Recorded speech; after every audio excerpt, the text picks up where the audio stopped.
Hey, this is Zero at ReviewZoneHD, and I'm bringing you guys a quick review of Clan of Champions for the PlayStation 3, which was published by NIS, and it's created by the same people that made the Way of the Samurai games. And it's solely focused on gladiator arena style combat. There's not much storytelling. It's all about creating, building, and fighting with your character.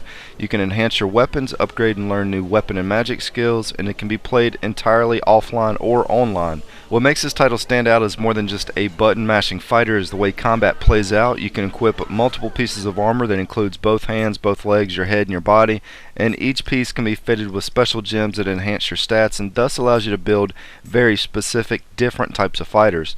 To further add more customization to this, there's 3 different fighting styles, such as sword and shield, dual wield, and hand to hand.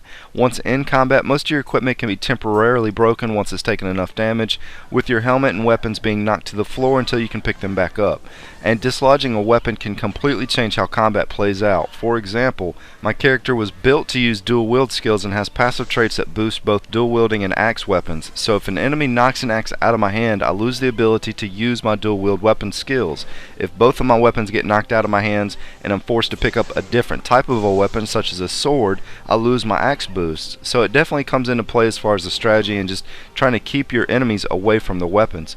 There are a total of 20 different missions that you can replay through 4 different difficulty settings, with Novice being the easiest and Legend being the hardest, and the gear that you can purchase at the end of each mission gets better with the harder settings. I did get a chance to play through a few missions tonight online with 2 other players, and I'm happy to report the online ran great. I didn't see a single issue such as lag or even a frame rate drop while playing.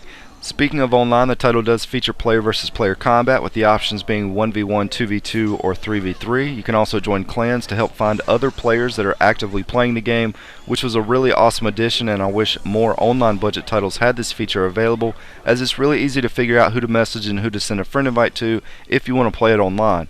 The combat does resemble Dark Souls in a way, and the computer AI in single player handles itself pretty well. There were a couple times I saw a teammate of mine do something dumb, such as running into a wall, but overall it performed well enough that it felt as if we were an actual team and they weren't just placeholders waiting for me to get over to the enemy to finish them off. Strategy plays a small role in how the battles play out, as well as you can sometimes have one person take on 2 opponents in hopes of tag teaming and cornering one enemy opponent to quickly finish them off before your own outnumbered teammate gets finished off first.